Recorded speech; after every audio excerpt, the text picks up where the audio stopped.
لله رب العالمين والصلاة والسلام على سيد الأنبياء والمرسلين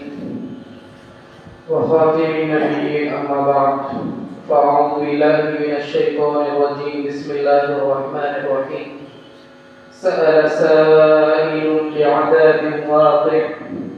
للكافرين ليس له دافع من الله ذي المعارج تعرج الملائكة والروح إليه في يوم صدق الله ومولانا العظيم وقال الله تبارك وتعالى في موضع آخر إذا زلزلت الأرض زلزالها وأخرجت الأرض أثقالها وقال الإنسان ما لها وقال الله تبارك وتعالى يا أيها الناس اتقوا ربكم إن زلزلة الساعة شيء عظيم يوم ترونها تذهب كل ريعة عما أرضعت أو كما قال الله تبارك وتعالى صدق اللہ مولانا العظیم. محترم بھائیوں، بزرگوں اور عزیز نوجوان، قرآن مجید میں اللہ رب العزت نے ایک سورت نازل فرمائی سورۃ المعارج کے نام سے، جس میں یہ سورت اس وقت نازل ہوئی جب کافروں نے آپ صلی اللہ علیہ وسلم سے یہ سوال کیا، سأل سائل بعذاب واقع. اللہ تعالیٰ فرماتے ہیں کہ کسی پوچھنے والے نے آپ سے پوچھا ہے کہ قیامت کب واقع ہوگی، قیامت کب آئے. دوسری جگہ حضرت عمر بن خطاب رضی اللہ تعالیٰ عنہ سے روایت ہے ایک مرتبہ ہم نبی پاک صلی اللہ علیہ وسلم کی مجلس میں بیٹھے ہوئے تھے کہ اچانک ایک سفید لباس میں، سفید عمامہ، سفید داڑھی اور بہت نورانی اور خوشبودار چیزیں لگا کر ایک آدمی سیدھا مجلس کو پھیلاتا ہوا صلی اللہ علیہ وسلم کے سامنے آ کر بیٹھا، اور اتنا قریب آ کر بیٹھا کہ اپنے سامنے اپنے گھٹنے نبی کے گھٹنے سے لگا کر بیٹھ گیا اور نبی سے سوالات کرنے لگا کہ ایمان کیا چیز ہے، ایمان کیا ہے. تو اللہ کے رسول نے ایمان بتایا کہ اشہد ان لا الہ الا اللہ و اشہد ان محمد رسول اللہ. نماز کیا چیز ہے کہ اقامت الصلاۃ، ایتاء الزکاۃ، یہ ساری چیزیں اللہ کے رسول صلی اللہ علیہ وسلم وہ جو کچھ بھی پوچھتا گیا بتاتے گئے. پھر اس نے سوال کیا کہ قیامت کب آئے گی، تو آپ صلی اللہ علیہ وسلم کا جواب تھا کہ جب تو دیکھے کہ وادیاں اپنے آقاؤں کو جنم دے گی. یہ ایک محاورہ ہے عربی کا جس کا مفسرین نے اور علماء احادیث نے اس کی تشریح یوں فرمائی کہ جب دنیا میں ہر چیز الٹی ہوتی ہوئی نظر آئے تو اس وقت سمجھ لینا کہ قیامت قریب ہے. آپ صلی اللہ علیہ وسلم نے جب اس آدمی نے یہ سوال کیا تو پہلے تو آپ صلی اللہ علیہ وسلم نے کہا کہ اللہ کے سوا کسی کو اس کا علم نہیں ہے. تو اس نے کہا کہ کچھ علامات تو آپ کو معلوم ہوگی. تو پھر آپ صلی اللہ علیہ وسلم نے یہ علامت بتائی کہ جب ہر چیز میں الٹا ہونا شروع ہو جائے تو اس وقت قیامت کو قریب سمجھو. یہی سوال جو ہے تو کافروں نے بھی اچھا اس احادیث میں جب صحابہ کو آدمی سوال وغیرہ پوچھ کر چلا گیا تو صحابہ نے پوچھا کہ بھئی یہ کون آدمی تھا جو آپ سے اتنے نزدیک آ کر بیٹھا اور بڑی روبدار انداز میں آپ سے سوال کر رہا تھا. تو اللہ کے نبی نے فرمایا کہ حضرت جبریل علیہ السلام تھے جو تمہیں تمہارا دین سکھلانے کے لیے آئے، سیکھنے نہیں بلکہ سوال کر کے آپ حضرات کو سوال و جواب کے مناظرے میں آپ حضرات کو دین کی معلومات دے رہے ہیں. تو حضرت جبریل علیہ السلام تھے. تو اللہ کے نبی کی طرف سے قیامت کے بارے میں احادیث کے علاوہ قرآن آیات بھی اتری ہے جبکہ حضرت ابو ہریرہ رضی اللہ تعالیٰ عنہ فرماتے ہیں کہ آپ صلی اللہ علیہ وسلم نے ایک مرتبہ ہمیں جو ہے تو اتنا لمبا بیان فرمایا، اتنا لمبا بیان فرمایا کہ اتنا لمبا کبھی آپ بیان فرماتے ہی نہیں تھے،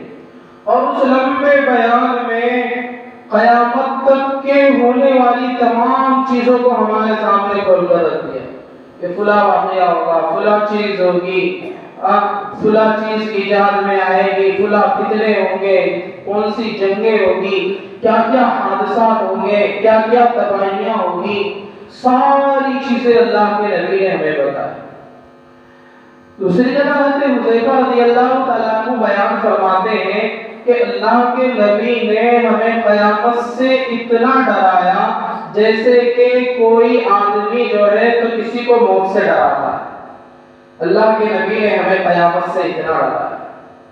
اور اللہ کے نبی کے احادیث میں یہ بھی معلوم ہوتی ہے کہ ہر نبی نے اپنی امت کو قیامت سے ڈرایا ہے، اس آنے والی آفت سے ڈرایا ہے، اس کی علامات بتلائی ہے، اور آپ صلی اللہ علیہ وسلم کا دنیا میں آنا یہ خود ایک قیامت کی علامت ہے، کیونکہ آپ صلی اللہ علیہ وسلم سے پہلے انبیاءوں کا سلسلہ تھا۔ آپ صلی اللہ علیہ وسلم ایک آخری نبی کے طور پر اس دنیا میں آنے والے ہیں، یہ اللہ کے نزدیک طے تھا، لیکن آپ صلی اللہ علیہ وسلم اس دنیا میں آئے اور رحلت فرما گئے۔ اب آپ کے بعد جو ہے تو کتنا عرصہ اور کتنی دیر یہ دنیا قائم اور باقی رہتی ہے یہ اللہ کے سوا کسی کو معلوم ہے۔ جہاں تک علماء عصر حاضر کے علماء کی باتیں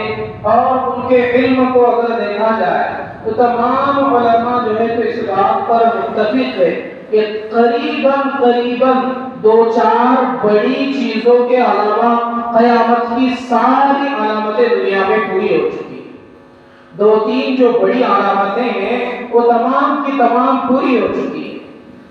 ابھی کچھ دن پہلے جو ہے تو اخباروں کے اندر دا پرنٹ لندن، جو لندن سے ایک اخبار شائع ہوتا ہے، اس میں ایک خبر شائع ہوئی کہ دنیا کے اندر آتش فشاں، یعنی وہ پہاڑ جس میں سے آگ نکلتی ہے، آپ نے موبائل وغیرہ میڈیا اور سوشل میڈیا پر دیکھا ہوگا کہ آتش فشاں یعنی ایسے پہاڑ دنیا میں موجود ہے جس میں سے لاوا نکلتا ہے، لاوا نکلتا ہے، جس میں اگر جو ہے کوئی چیز ڈال دو تو وہ پانی بنا کر رکھ دیتا ہے، اتنی سخت جو ہے تو وہ لاوا ہوتا ہے۔ تو ٹیکنالوجی اور سائنس کا یہ کہنا تھا کہ دنیا کے اندر زمین کے اوپر ایسے تقریباً 1500 لاوے پہاڑوں کے اندر موجود ہیں جہاں سے یہ لاوا پھوٹ رہا ہے، اور کچھ لاوے ایسے ہیں جو پہاڑوں کی تہہ کے اندر ہے، یعنی چاروں طرف سے پہاڑ ہے اور باؤلی نما کنویں نما بیچ میں گہرائی ہے جہاں سے یہ جو ہے تو آتش فشاں یہ لاوا نکل رہا ہے۔ تو ایسی زمین کے اوپر پورے دنیا میں 1500 کنویں یا 1500 آتش فشاں موجود۔ دوسری طرف سائنس نے اس بات کا بھی اعلان کیا ہے اور اس بات کا بھی اقرار کیا ہے کہ زیر زمین کے اندر بھی جو ہے تو ایسے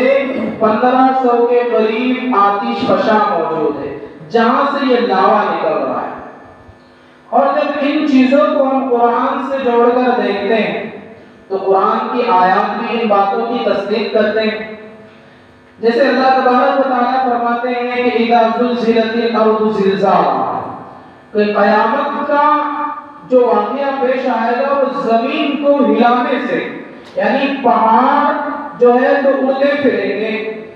اور پانی کے اندر گرماہٹ اور اس آتش فشاں کی ایسی ہولناکیاں سمندروں کے اندر جو ہے تو پائی جائے گی جس سے جو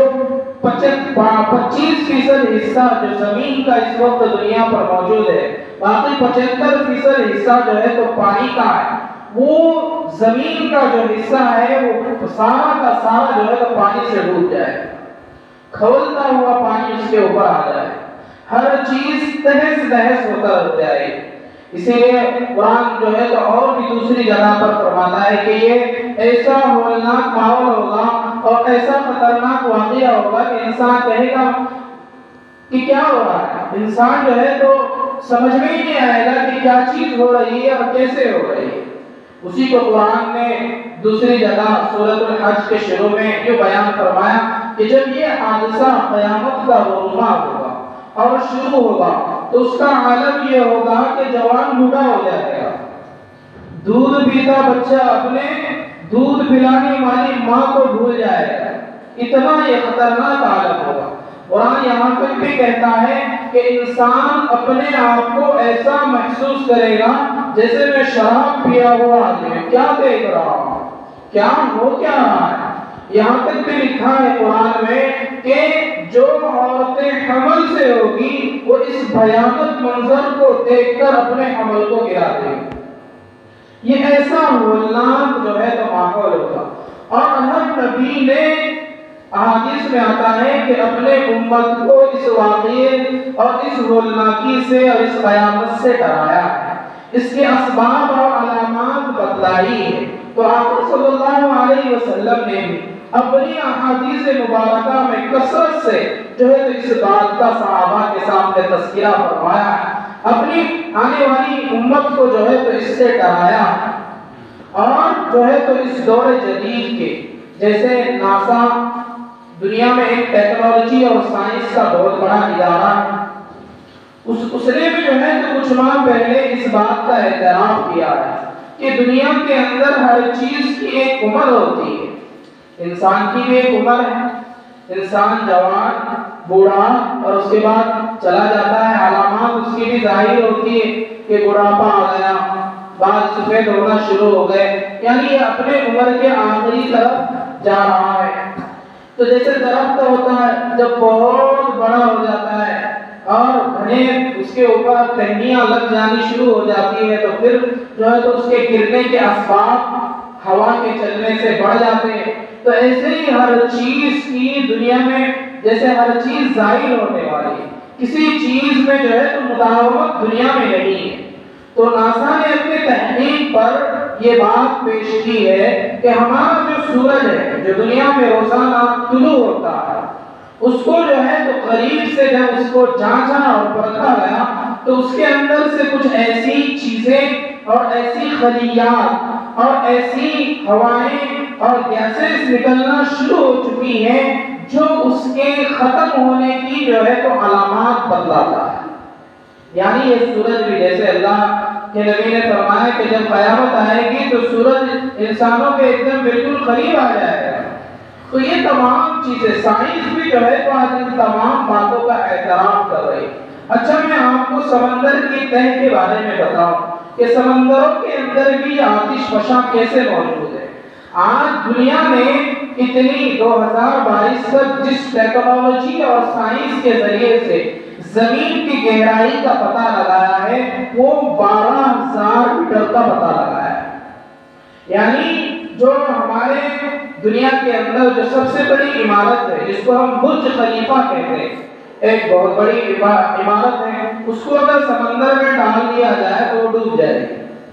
ایسے ہی ہمالیہ کے علاوہ اور دنیا میں ایک جگہ بہت سب سے اونچے پہاڑ ہے، ان پہاڑوں کو بھی اگر اس سمندر کے اندر ڈال دیا جائے تو وہ بھی ڈوب جاتے ہیں. تو دنیا اور دنیا کی ٹیکنالوجی اور سائنس جو ہے تو آخری مرحلہ 12,000 میٹر تک کا اس نے پتہ لگایا ہے کہ 12,000 میٹر تک سمندر کی تہ موجود ہے جہاں الگ الگ پریشر ہے، الگ الگ جانور رہتے ہیں. لیکن اس کے آگے آج تک دنیا نے پتہ نہیں لگایا ہے کہ اس کے آگے بھی ہے اور وہ کون سا علاقہ ہے اور وہ سمندر کی گہرائی کس طرف موجود ہے. آخری مرتبہ جو ہے تو جس 12,000 کلومیٹر پر سائنس میں تحقیق کی وہ برمودا تریکون کے نام سے دنیا اس کو جانتی ہے، وہاں وہ سب سے زیادہ گہرائی والا حصہ ہے. تو سمندر جو دنیا کی زمین سے کہیں زیادہ بڑا ہے اس کے اوپر پوری کی پوری ابھی ریسرچ سائنسدانوں کی ہونا باقی ہے اس سے یہ معلوم ہوتا ہے کہ سمندر کی گہرائی کے حصے اور بھی زیادہ موجود ہے جو اللہ کے سوا کوئی نہیں جانتا، لیکن بہت ممکن ہے کہ جس انداز سے اور جس لیول سے اور جس رفتار سے دنیا میں سائنس ٹیکنالوجی ترقی کر رہی ہے وہ اس سے آگے بھی جو ہے تو دریافت کر سکتے ہیں۔ تو یہ آتش فشاں جو ہے تو سائنسدانوں کا اور ناسا کا یہ کہنا ہے کہ کچھ سالوں سے تقریباً 300 سالوں سے ایسے خاموش ہے، اور جب ان کے اندر جو ہے تو جانچا اور پرکھا جاتا ہے تو اندر ایسا محسوس ہوتا ہے کہ اندر لاوا بہت زیادہ پک رہا ہے، اندر لاوا جو ہے تو بہت زیادہ غصے کے انداز میں نظر آتا ہے۔ جیسے ہم کسی چیز کو جب ابالتے ہیں، کسی چیز کو جو ہے تو زیادہ گرماتے ہیں، وہ جس انداز سے جتنا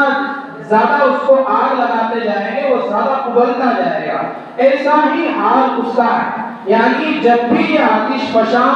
زیادہ جو ہے تو دنیا میں آئے اور انہوں نے اپنی تباہی مچائی، دنیا میں بہت بڑی تباہیاں مچی ہے، لیکن سائنسدانوں کا یہ کہنا ہے کہ تقریباً 300 سالوں سے یہ آتش فشاں خاموش ہے، اور لگتا ایسا ہے کہ جب بھی یہ پھٹیں گے اور جب بھی یہ جو ہے تو شعلہ بن کر اوپر آئیں گے یہ دنیا کے تقریباً حصے کو ختم کر کر رکھ دیں گے۔ تو میرے بھائیو سائنس بھی جو ہے تو احادیث اور قرآن کی آج جو ہے تو اعتراف کر رہی ہے۔ اسی وجہ سے جو ہے تو علامہ علی میاں ندوی رحمۃ اللہ علیہ کا ایک جملہ ہے کہ سائنس اور ٹیکنالوجی یہ اسلام کی غلام اور باندھی ہے، اسلام کی غلام اور باندھی ہے۔ غلام اور باندھی اس لیے انہوں نے کہا کہ غلام اور باندھی اس وقت بنتی ہے پہلے وہ اس کے خلاف ہوتی ہے، جیسے آج بھی جو ہے تو اسلام کے خلاف ہے سائنس اور ٹیکنالوجی، وہ قرآن کی ان باتوں کو مانتے نہیں ہیں، لیکن آگے چل کر جب ٹیکنالوجی اور سائنس سے ریسرچ کرتے جاتے ہیں تو پھر اسلام کے ان واقعات کو، اسلام کی ان تعلیمات کو ماننے پر مجبور ہو جاتے ہیں۔ تو یہی حال ان غلام اور لونڈی کی طرح ہے سائنس اور ٹیکنالوجی کا، جو بعد میں جو ہے تو ریسرچ کے ذریعے سے اسلام کی ان باتوں کو مانتے ہیں۔ تو میرے بھائیوں ان تمام بڑی علامات میں سب سے بڑا فتنہ جو قیامت کے قریب، قیامت کے پہلے ہونے والا ہے، بہت ساری بڑی بڑی چیزیں ہونے والی ہیں، تو ان میں جو سب سے بڑا جو فتنہ اس دنیا میں رونما ہونے والا ہے، جس سے تمام انسانوں کی تباہی ہونے والی، کوئی اس سے بچے گا نہیں، کوئی اس وار سے اور اس فتنے سے جو ہے تو بچے گا نہیں۔ وہ تمام اس فتنے کو خصوصاً احادیث میں بھی اور قرآن پاک نے بھی بار بار جو ہے تو انسانوں کو اس کا پیغام دیا ہے، اس سے ڈرایا، اور وہ فتنہ اور وہ سب سے بڑی چیز دجال کی ہے۔ ہم نے بھی اس سے پہلے سنا ہوگا، دیکھیے پہلے مولانا علی میاں ندوی رحمۃ اللہ علیہ فرماتے ہیں کہ میری والدہ مجھے بچپن میں جب میں نے ناظرہ پڑھنا شروع کیا تو مجھے ہر جمعہ کو بٹھا کر سورہ کہف کی تلاوت کرنے لگایا کرتی تھی بچپن ہی سے، اور میں ہر جمعہ کو اپنی والدہ کے کہنے پر وہ سورہ کہف کی تلاوت پوری کر لیا کرتا تھا۔ میں جب بچپن سے کچھ چند سالوں تک میں اس کی تلاوت کرتا رہا تو مجھے پوری سورت یاد آ گئی۔ جب میں بڑا ہوا، پڑھا لکھا، عالم بنا، اس وقت مجھے معلوم ہوا کہ میری والدہ مجھے سورہ کہف کیوں پڑھایا کرتی تھی۔ وہ اسی وجہ سے پڑھایا کرتی تھی۔ حضرت ابو ہریرہ رضی اللہ تعالیٰ عنہ فرماتے ہیں کہ جو سورہ کہف کی تلاوت جمعہ کے روز کرتا ہے اللہ پاک اس کو دجال کے فتنوں سے بچاتے ہیں، اس کی حفاظت فرماتے ہیں۔ تو دجال کا ایک ایسا فتنہ ہے جس میں جو ہے تو انسان ہر چیز الٹی ہو جائے گی، یعنی اللہ تبارک و تعالیٰ اس کو اتنے اختیارات دے دے گے، یہ تمام چیزیں جو ہے تو اللہ کے نزدیک سے ہی جو ہے تو ودیعت کی ہوئی ہے، یعنی اس کے پاس ایک ہاتھ میں جنت ہوگی، ایک ہاتھ میں جہنم ہوگی، لیکن ماجرا الٹا ہوگا۔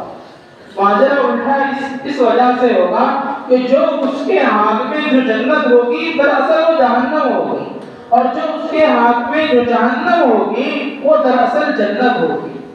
یعنی وہ اسباب اور خدائیت کو ایسے ملا کر دنیا کے سامنے پیش کرے گا کہ ساری انسانیت جو ہے تو اس کی دل دادا ہو کر رہ جائے، اس کے حکموں کو ماننے پر مجبور ہو جائے، اس کے سامنے سجدہ کرنے کے لیے مجبور ہو جائے، یہاں تک کہ کمزور ایمان والے بھی جو ہے تو اس کے پیچھے چل پڑے۔ مشکوٰۃ شریف کی ایک حدیث تو یوں آئی کہ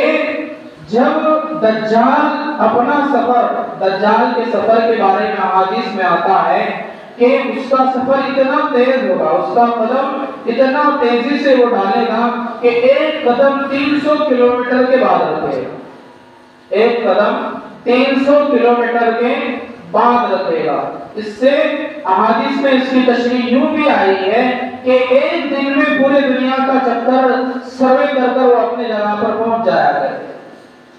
تو حدیث میں مشکوٰۃ شریف میں ایک حدیث دجال کے فتنے کے حوالے سے، یعنی ایمان والوں کو بھی کس طرح سے وہ اپنے فتنے کا شکار کرے گا وہ بتلانے کے لیے اللہ کے نبی نے ایک واقعہ بتایا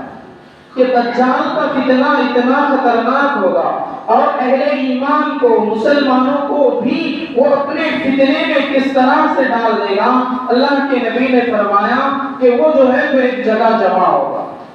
اور لوگ اس کے پاس جمع ہو جائیں گے۔ ایک ایمان والا نوجوان جس کا اللہ پر پختہ ایمان ہوگا، جس کا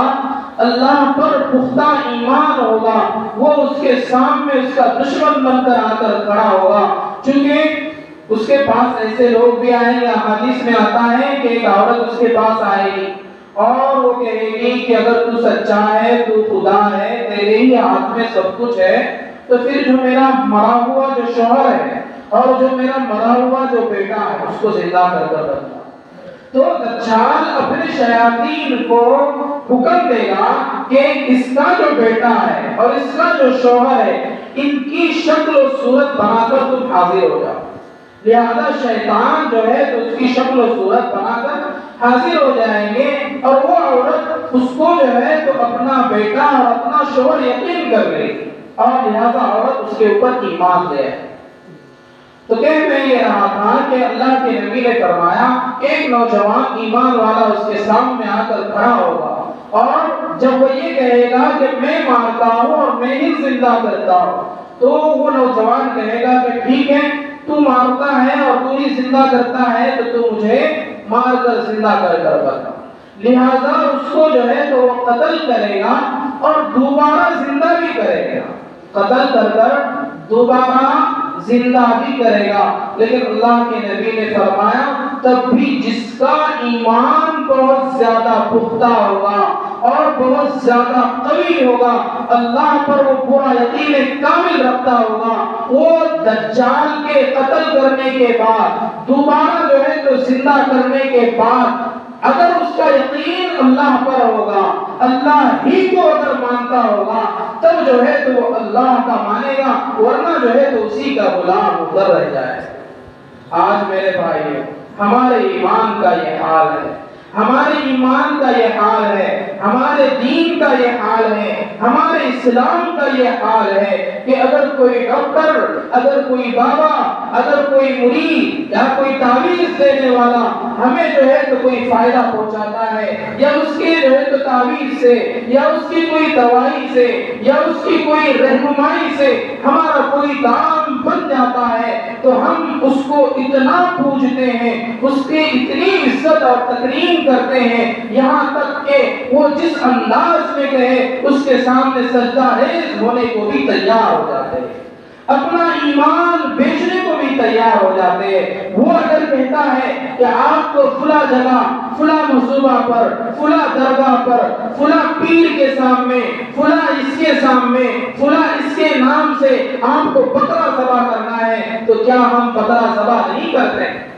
اور جب ہم یہ چیزیں کرتے ہیں تو پھر ہمارا ایمان میرے بھائیوں کہاں رہتا ہے؟ باقی نہیں رہتا۔ تو میرے بھائیوں دجال کا جو فتنہ ہے اللہ کے نبی نے اس سے اپنی امت کو بہت ڈرایا ہے، وقت ہو چکا ہے، انشاءاللہ آئندہ آنے والی تمام جمعوں میں قیامات کی جتنی بھی علامات ہیں اور جو بھی بڑی بڑی علامات ہیں، اس کے اوپر آپ حضرات کے سامنے باتیں آتی رہے گی۔ یہ اس لیے بھی میرے بھائیوں ضروری ہے، اگر ہم قرب قیامات کی علامات کو جانیں گے نہیں، پہچانیں گے نہیں، پھر ہم اپنے ایمان کو محفوظ کیسے رکھ پائے؟ وہاں تو ایسی جال سازی، ابھی جو میں نے تو دجال کے بارے میں آپ کو بتایا ہی نہیں کہ وہ کیا پروپیگنڈا ہے، وہ کیا چیز ہے، وہ کیا بلا ہے، اور دنیا میں اس وقت اس کو لے کر کیا چیز ہو رہی ہے اور کس طرح کا پروپیگنڈا ہو رہا ہے، خود ہمارے گھروں تک، خود ہمارے جیبوں تک اور ہمارے معاشرے کے اندر اس کی جو ہے تو کارکنان، جس کو ہم جو ہے تو ورکر کہتے ہیں، کہ اس کسی جس طرح سے پارٹی کے ورکر ہوتے ہیں، ایسے ہی دجالی ورکر آج ہمارے معاشرے کے اندر، ہمارے شہروں کے اندر، ہمارے جو ہے تو گھروں کے اندر، ہمارے ملک کے اندر، سوسائٹی کے اندر کس طرح سے دجال کے آنے کی تیاریاں کر رہے ہیں اور لوگوں کو دجال کو ماننے کے لیے کس طرح سے راستے ہموار کر رہے ہیں، ان تمام باتوں کو آپ حضرات کے سامنے رکھنے کی کوشش کروں گا۔ اللہ تبارک و تعالیٰ سے دعا ہے کہ اللہ پاک ہم سب کو دجالی فتنوں سے اور قیامات کی جتنی بھی فتن ہیں، علامات ہیں، ان تمام سے بچنے کی توفیق عطا فرمائے۔ وآخر دعوانا الحمدللہ رب العالمین۔